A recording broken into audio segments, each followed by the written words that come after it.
thunderstorms were located along a line extending from 16 nautical miles east of Don Pedro Island to 11 nautical miles east of Gasparilla Island to 7 nautical miles northeast of Sanibel, moving west at 50 knots. Hazard, wind gusts 34 knots or greater. Source, just now realize.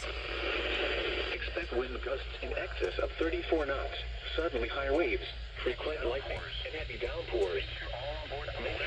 By the way, this didn't go off. Sanibel. Move to safe harbor until hazardous weather passes.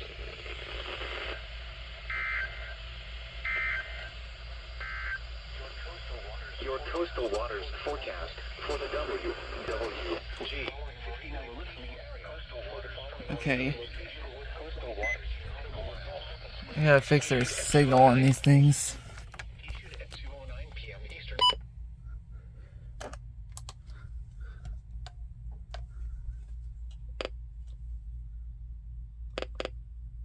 It'll go off in a minute.